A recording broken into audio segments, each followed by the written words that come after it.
Iniciamos el debate de Fundación Libertad y Desarrollo. Estamos a pocas horas de la elección de la Junta Directiva del Colegio de Abogados y la planilla 10 está bajo ataque del Ministerio Público. Hoy queremos hablar sobre esta situación inusual, inédita que se está dando en esta elección, sobre todo por la importancia que tiene para muchas instituciones del país esta elección. Y para ello contamos con 3 abogados. En primer lugar, Pablo Hurtado, secretario ejecutivo de ACIES, Enrique Moller, abogado y expresidente del Tribunal Electoral del Colegio de Abogados, y Alfredo Ortega, abogado especialista en Derecho Internacional. A los 3, muchas gracias por acompañarnos. Alfredo, quisiera iniciar contigo. ¿Cómo lees, cómo calificas que a pocas horas de esta elección que se va a dar tan importante para el país, se encuentre, digamos, la incertidumbre de la participación de la planilla 10 bajo ataque del Ministerio Público, que hay que decirlo claramente, está ligado a la planilla 1? ¿Cuál es tu opinión? Bien, yo creo que esto hay que situarlo en un contexto muy claro y es que desde el Ministerio Público se ha conducido la campaña de persecución política más grande y de mayor envergadura desde el fin del conflicto armado aquí en Guatemala. Creo que no podemos ignorar esto no es hipérbole, sino que sencillamente hago alusión a los hallazgos de la Comisión Interamericana de Derechos Humanos, a los hallazgos de la Relatoría de Naciones Unidas para la independencia de jueces y abogados, que han encontrado cómo el Ministerio Público ha sido instrumentalizado para que determinados grupos de interés, en este caso un grupo del crimen organizado que tiene control de esa institución, persiga a personas que se perciben en oposición o persiga a personas que considera ponen en riesgo su control de las instituciones, ¿no? Entonces creo que esto es una raya más a ese tigre, que es la persecución política indiscriminada desde personas que controlan partes del Poder Judicial y el Ministerio Público. Pablo, ¿qué lectura le das a lo que está ocurriendo en esta elección? Creo que es una situación que debe preocuparnos a todos como ciudadanos, como país, porque si hacemos el esfuerzo de abstraernos un poco de la situación ya compleja que se está viendo en esta elección, es fácil darnos cuenta que hemos encontrado, y no lo digo como algo positivo, para poder dirimir cualquier conflicto, sobre todo los de tipo político, la primera y única vía, la judicialización.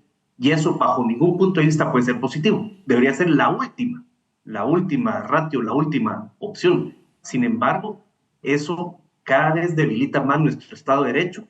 Es muy fácil poder comprender, poder darnos cuenta cómo esa judicialización extrema para que se ha llevado cualquier acto, cualquier decisión, sobre todo de tipo político, lo que hace es debilitar. ¿Por qué? Porque siempre va sentando precedentes. Escuchaba a Alfredo los argumentos, y por supuesto son argumentos que muy pertinentes, digamos, desde lo que está sucediendo hoy en día, pero si nos ponemos a analizar, no son muy diferentes argumentos que se planteaban algunos años atrás, cuando el péndulo, la relación de poder era en otro sentido. Y yo a eso es a lo que me quiero referir, que es muy delicado que estemos manoseando, y perdón la expresión, nuestra institucionalidad democrática, nuestro Estado de Derecho, en función de esos intereses muy particulares. Y por supuesto, esta elección del Colegio de Abogados y Notarios de Guatemala, las elecciones, porque de hecho son 3, revisten una particular importancia, la de Junta Directiva y Tribunal de Honor, porque no son elecciones para el actuar del Colegio de Abogados, que eso haría para muchos programas más, cuál es la actuación del Colegio de Abogados y Notarios, pero es con miras a las elecciones de las magistraturas, Tribunal Supremo Electoral, Ministerio Público y la propia Corte Constitucional que se viene el año entrante. Entonces, sí es un asunto muy delicado y que debemos ponerle la atención debida. Enrique, algunos tratan de darle una justificación jurídica a lo que está sucediendo. O sea, tratar de encontrar algunos elementos de la ley en donde se quiera justificar lo que está pasando. ¿Realmente existe una justificación jurídica?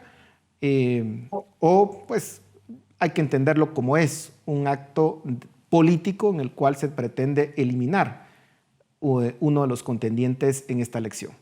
Paul, empezaría diciendo un dicho antiguo que dice: lo más escandaloso del escándalo es cuando deja de serlo, porque se normaliza. Y en este caso, esta es una situación que verdaderamente es escandalosa. Escandalosa desde el punto de vista que fundamento jurídico para un tema así no lo hay en absoluto. Y vamos a decir la normalización de algo, porque es la normalización de la acusación penal equivalente a una condena, y una condena ante medios que termina al final afectando vidas. Y este es un tema que ya lleva varios años de existir y que se ha visto acentuado en los últimos tiempos y más bien normalizado. Resulta que una acusación termina siendo una condena, y en esa condena termina impidiendo derechos. En este caso, en nuestra Constitución Política de la República de Guatemala está claramente determinada la presunción de inocencia. Y esa presunción de inocencia implica que mientras una persona no haya sido condenada en sentencia, se presume inocente. Y se pueden tomar medidas en su contra, como ocurrió en este caso, cuando hay peligro de fuga. Y todo eso parece tener algún viso de legalidad, pero en realidad tenemos que analizar el tema desde el ángulo completo.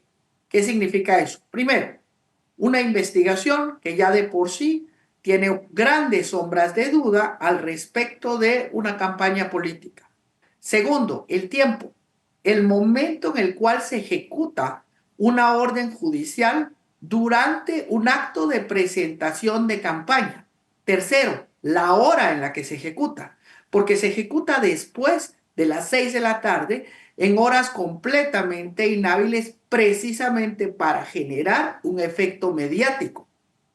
Cuarto, se ejecuta contra una persona que ya formaba parte de esa investigación en el pasado, pero que casualmente forma parte de una planilla que es inconveniente para quien está ejecutando la actuación. Quinto, y esto es lo más escandaloso, después de que se conoce el tema, el Tribunal Electoral tiene una reunión, como es natural. El tribunal se reúne para discutir la situación y determinan con entera claridad que por el principio de presunción de inocencia y por antecedentes que ya existen similares a este, la candidatura o las candidaturas de la planilla en cuestión no se suspenden. Y circuló en redes sociales el día de ayer por la tarde y el día de hoy un oficio extendido por el juzgado penal en el que le recuerda y le informa a el Tribunal Electoral que hubo un auto de procesamiento y en consecuencia le pide que tome las medidas que correspondan. Perdón, pero legalmente un oficio es un medio de comunicación de una resolución. Y aquí no hay una resolución.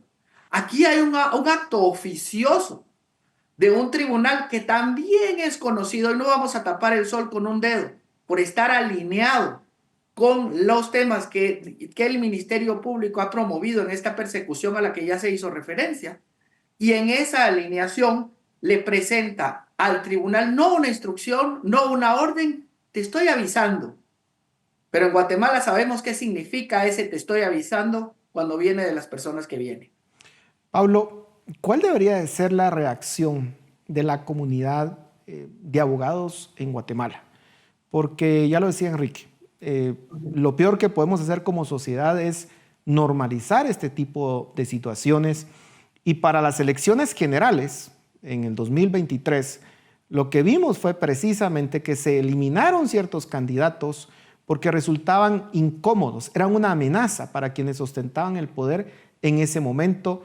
Luego se quiso boicotear la toma de posesión. Es decir, hemos visto un ataque sistemático a la institucionalidad del país Y como decía Alfredo, ese es el contexto en el que se da.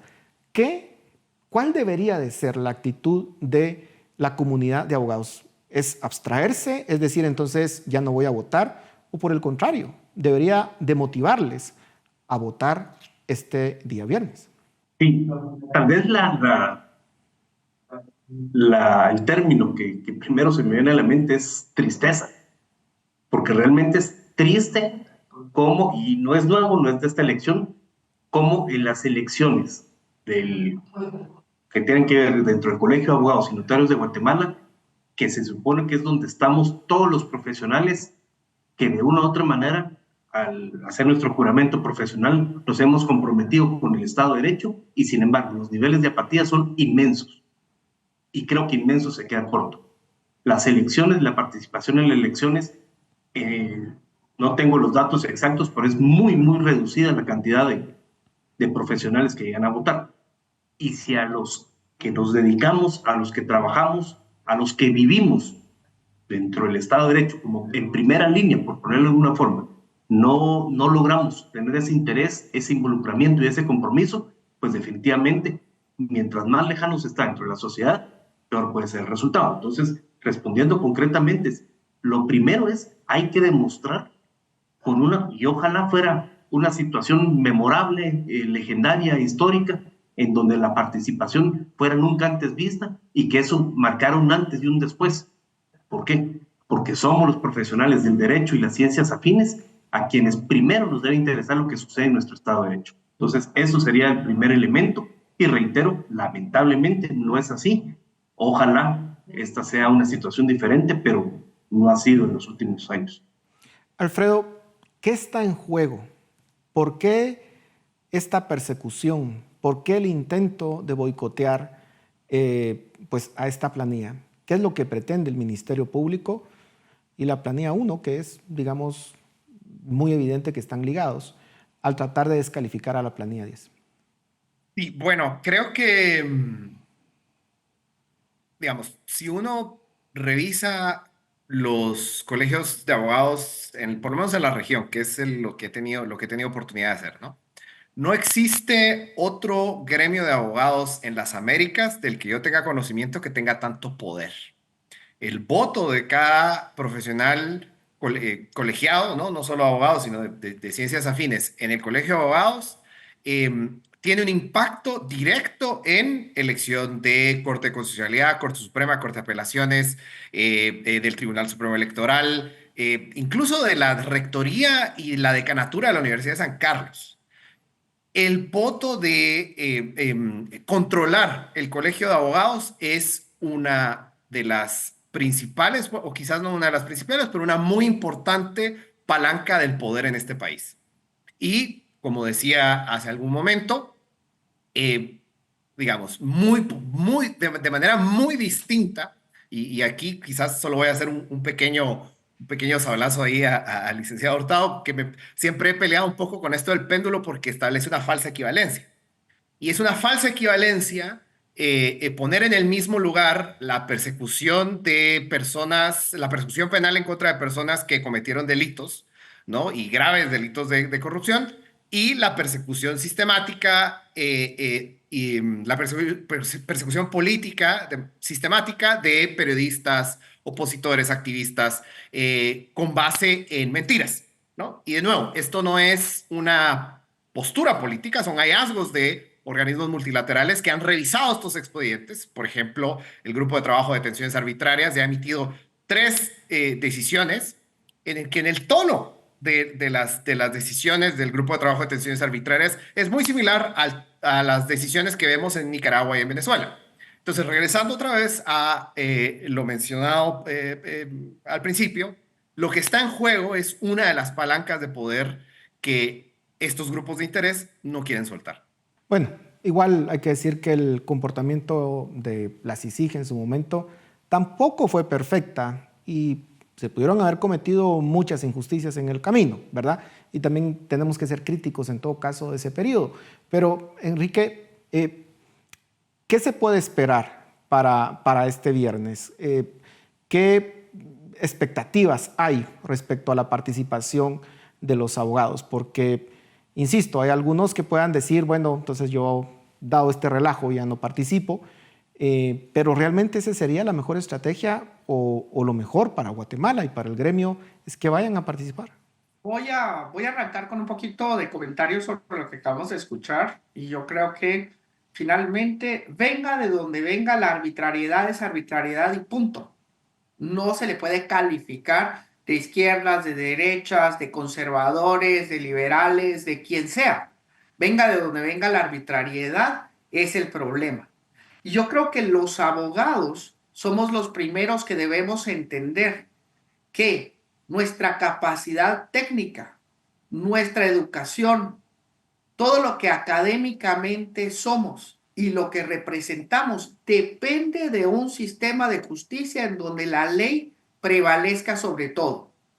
Porque si lo que prevalece es el tráfico de influencias, son las dádivas, es el dinero que se paga y etcétera, nuestra profesión no vale un solo centavo y no necesitábamos ir a la universidad para nada, para aprender a dar mordidas, para aprender a traficar influencias y para ser mejor amigo de alguien. Verdaderamente lo que sigue en juego en nuestra institucionalidad y que está en esta elección en juego es qué somos y nuestra identidad profesional como abogados. Y si nosotros negamos eso, francamente lo que estamos haciendo es promoviendo, repito, la normalización de lo escandaloso. ¿Qué es lo escandaloso? Que por encima de un abogado técnico y capacitado pueda pasar cualquier persona cuya mayor virtud sea ser amigo del juez, sea ser amigo del magistrado, sea ser amigo de alguien o peor todavía, pagarle. En este caso, mi visión es que como abogados tenemos ese gran poder y ese gran poder, como dicen, incluso las películas, tiene una gran responsabilidad y hay que pensarlo así. Y esa responsabilidad es acudir a emitir el voto con todas las dificultades, tiempo y etcétera que eso implica y hacerlo en una forma consciente y responsable, pensando en quién puede promover mejor esa institucionalidad y lo que en inglés se llama rule of law. Quiere decir eso, el imperio de la ley, porque ese es el ámbito en el que los abogados verdaderamente lo somos. Se nos terminó el tiempo, pero quisiera brevemente pedirles su conclusión en segundos. Alfredo, empezamos contigo. Reiteraría un poco lo que decía hace un momento, que esta elección es muy importante por el rol que tiene el Colegio de Abogados. El voto de cada persona colegiada es de los más poderosos comparando con otros colegios de abogados de las Américas. Y pues bueno, es crucial que para que se detenga esto, las personas los profesionales del derecho que quieren que esto se detenga, pues salgan a votar. Enrique. Yo diría, los espacios que no se ocupan por la votación o porque yo participo, los va a llenar alguien. Y si quiero yo influenciar claramente en cómo se llenan esos espacios y somos, como yo lo sé en nuestro gremio, un gremio en donde la mayoría de los abogados somos personas responsables, conscientes y que tratamos de hacer bien nuestro trabajo, es nuestra harta responsabilidad ir a votar y hacer que esos espacios se llenen con las mejores personas. ¿Y quiénes son los mejores? No los que me caen mejor, sino los que promueven el Estado de Derecho, la institucionalidad y el imperio de la ley, que es lo que mejor conviene y va con los abogados. Pablo, terminamos contigo. Bueno, lo más importante es la participación, ojalá masiva, de los profesionales que estamos agremiados en el Colegio de Abogados y Notarios. Eso es un elemento fundamental. Y lo segundo, tal vez hacer un llamado a esa reflexión. Por supuesto, todos estos temas están cargados de mucha emotividad, hasta pasión, es política, al final de cuentas, lo que se está dando a cabo, pero que preservemos y que cada acción, cada decisión, siempre tengamos en cuenta esa institucionalidad, ese imperio de la ley que ya se mencionaba, ese Estado de Derecho. Porque no, por encontrar una salida coyuntural para una situación, podemos dejar un precedente que afecte luego a nuestra institucionalidad. Bueno, muchísimas gracias a los tres. Y si usted está colegiado en el Colegio de Abogados, pues tiene una enorme responsabilidad este viernes 7 de febrero, así que ejércela. A ustedes en casa, muchas gracias por su atención. Nos vemos la próxima semana.